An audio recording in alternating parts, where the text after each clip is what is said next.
Olá! Na sequência da aula, estamos estudando sobre bens, estudamos aí no último encontro os bens imóveis e agora passarei a falar sobre os bens móveis.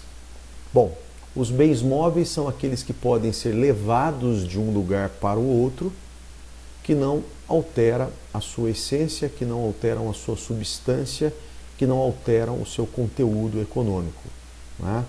Diferente dos bens imóveis, que não podem ser, porque gera a sua destruição, os bens móveis não gera a destruição. Podem ser levados, deslocados de um lugar para o outro pela força do homem ou por força própria. Os bens móveis, no Código Civil, eles são chamados de semoventes, móveis propriamente ditos, móveis por antecipação e os móveis por determinação legal. A gente vai estudar agora nesse pedaço da parte final da matéria bens. Bom, o que seria aí então o conceito? Vamos fazer aqui primeiro o conceito de bens móveis, né? Bens móveis então são aqueles que são suscetíveis de movimento próprio, né? Ou de remoção por força alheia, que não altera a sua substância ou a destinação econômica social. A divisão eu já vou falar, tá? E na sequência ainda da aula passada, uma das principais diferenças dos bens, há uma porção de diferença, eu podia aqui ficar enumerando várias diferenças entre bens móveis e imóveis, mas eu coloquei três aqui. A primeira é que os bens imóveis, como disse, são adquiridos por registro, não é? E os bens móveis, pela simples tradição. Os bens móveis, a aquisição pela simples tradição. Os bens móveis não necessitam de outorga uxora, que é o consentimento da esposa, ou consentimento marital, tá? Ao contrário que os bens imóveis, há necessidade, a condição que a lei exige. Os bens móveis também, eles geram outro imposto, que é o ICMS, em caso de circulação de mercadorias, e os bens imóveis eu tenho o ITBI, tá bom? Tá? São as principais diferenças. Teria outras aqui, né?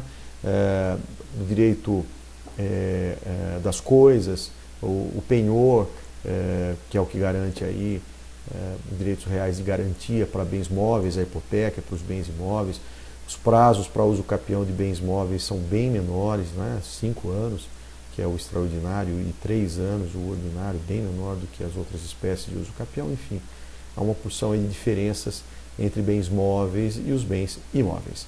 Bom, essa é aí a classificação, essa divisão dos bens móveis. O primeiro móvel, bens móveis semoventes, não é?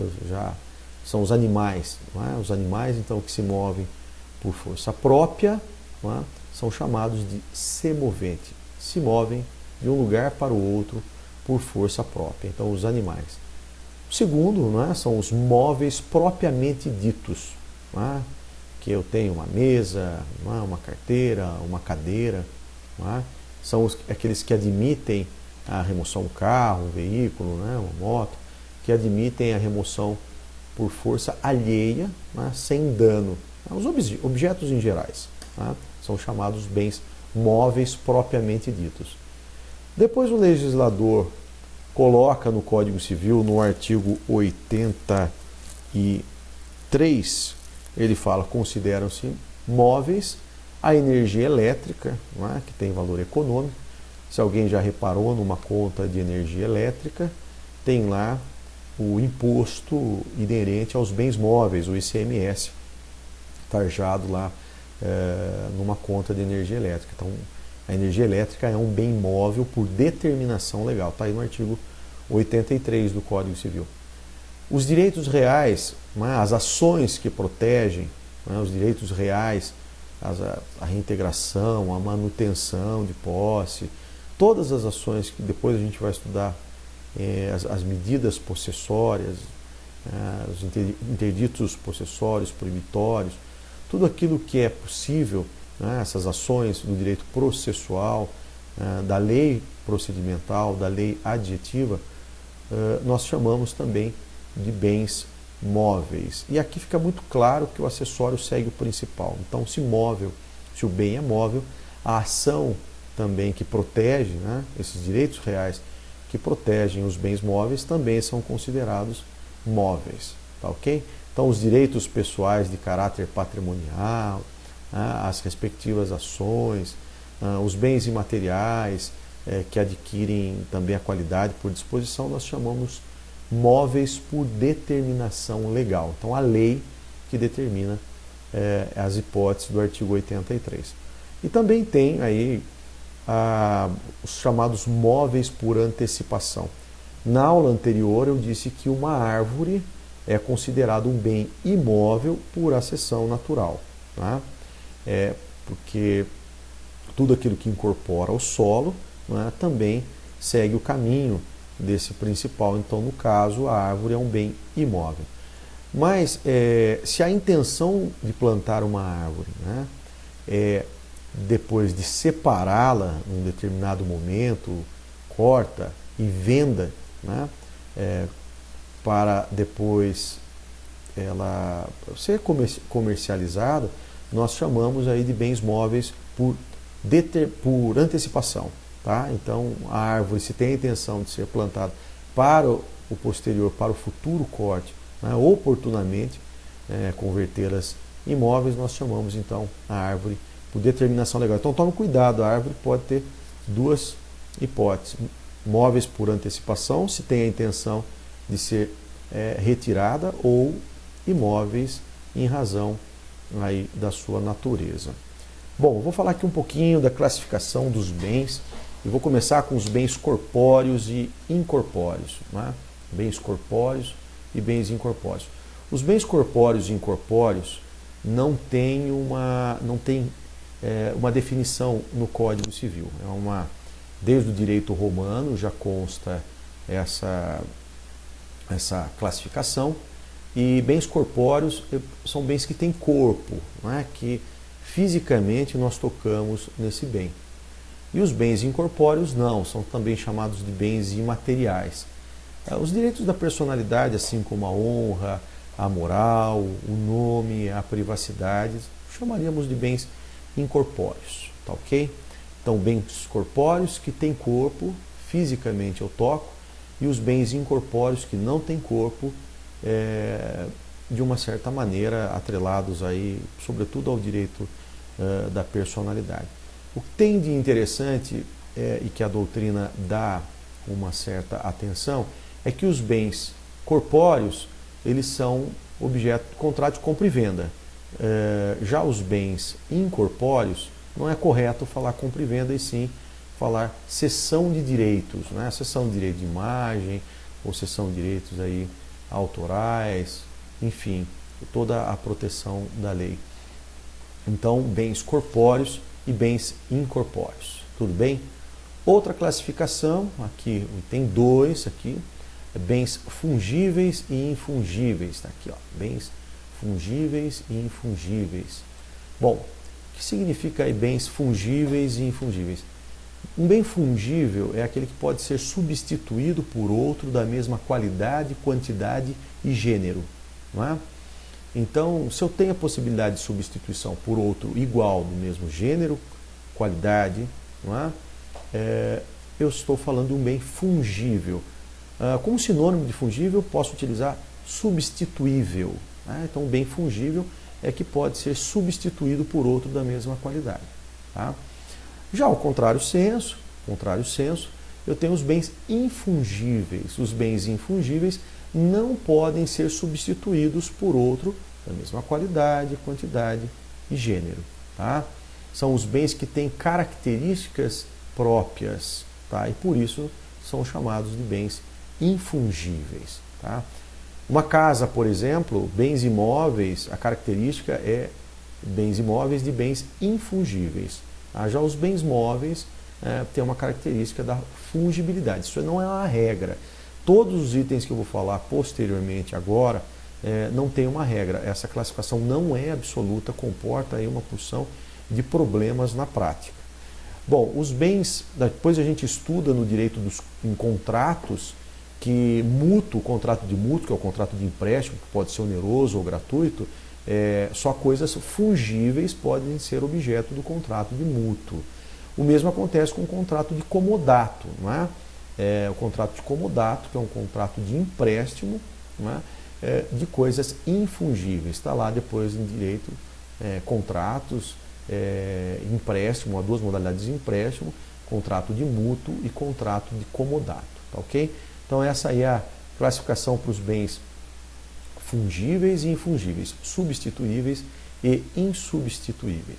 Tudo bem? Bom, é importante, num quadro, uma obra de arte pintada por um artista, é um bem infungível, que tem qualidades próprias, mas se há uma réplica, tirada cópia, nós chamamos de bem fungível, porque ela pode ser substituída por outra. Então tomem cuidado um pouquinho aí com essa qualificação. A outra utilização para os bens móveis, a classificação dos bens móveis que o Código Civil fala, são os consumíveis e inconsumíveis. Não é? O que são os bens consumíveis e inconsumíveis? Os bens consumíveis são aqueles que a sua utilização importa em sua destruição. Então eu tenho a destruição do produto. Tá? E já os bens inconsumíveis são aqueles que importa o uso reiterado, o uso repetido. Eu consigo utilizar várias vezes. Tá? Então os bens consumíveis são aqueles que, quando utilizados, importa a sua destruição. Geralmente gêneros alimentícios. Já os bens inconsumíveis são aqueles em que permite a utilização de forma reiterada, de forma repetida. Ainda na classificação, bens divisíveis e bens indivisíveis. Bom, os bens divisíveis são aqueles que podem ser fracionados, que podem ser divididos, que podem ser cindidos, que não alteram o seu conteúdo, a sua essência, a sua qualidade. Nós chamamos bens divisíveis. Já os bens indivisíveis, também a contrário senso, não podem ser cindidos, não podem ser fracionados. Os bens indivisíveis, um semovente, por exemplo, é um bem indivisível, não é? Então a gente também, essa classificação tem que tomar cuidado que ela não é absoluta, tem que tomar muito cuidado também quanto aos bens imóveis. O aluno acha que todo bem imóvel em tese é divisível, mas a gente tem lei de parcelamento do solo urbano, não é? E a porção de outras legislações que falam a respeito da divisão dos bens imóveis. Não é? Por exemplo, bens imóveis rurais não podem, pela lei do parcelamento do solo urbano, não podem ser parcelados abaixo do módulo rural. O módulo rural é considerado por 2 hectares. Né? Um hectare, 10 mil metros quadrados, então 20 mil metros quadrados. Nunca um módulo rural pode ter área inferior a 20 mil metros quadrados. Tá? E o imóvel urbano, nós chamamos o meio lote. Né? O lote é 250 metros quadrados, meio lote 125 metros quadrados. Então também para o imóvel urbano, a lei fala que não pode ser dividido, fracionado em extensão menor do que 125 metros quadrados. Bom, ainda na sequência, bens singulares e coletivos, esse aqui é mais fácil, né, que nós chamamos aqui os bens os bens singulares são os bens considerados, o Código usa a palavra de per si, por si próprio, não é? São os bens considerados individualmente, e já os bens coletivos são aqueles que, quando unidos, não é, eu posso considerar como um todo. Então, uma cabeça de boi é considerado um bem singular, mas unido aí ao gado, né, eu chamo de bem coletivo. Bom, outra grande importância no Código Civil, nós chamamos, agora em outro aspecto, os bens reciprocamente considerados. Tá? Então, falei agora dos bens considerados em si mesmos, não é? Que são os bens móveis e imóveis. Agora a gente vai falar dos bens reciprocamente considerados. Então, bens considerados em si mesmos, não é? Bens móveis e imóveis, com toda a sua classificação, e agora a gente vai falar dos bens considerados em si mesmos. Tá? Os bens considerados em si mesmos, nós temos o bem principal, o bem acessório, as pertenças, as benfeitorias e os bens públicos. Esse é agora o foco aqui do nosso estudo. Bom, bem principal é aquele bem que existe por si só. Tá? Bem principal, ele não está atrelado a outro bem, ele tem vida e existência própria. Tá? Já o bem acessório é aquele que está ligado ao principal, vinculado ao principal, ele depende do principal. Tá? Então, os bens considerados em si mesmo, nesse momento, eu vou ficar só com essa classificação, daqui a pouco eu faço a próxima fala, explicando as diferenças do bem principal, as regras do bem principal, do bem acessório, das pertenças, benfeitorias e bens públicos. Ok? É isso aí.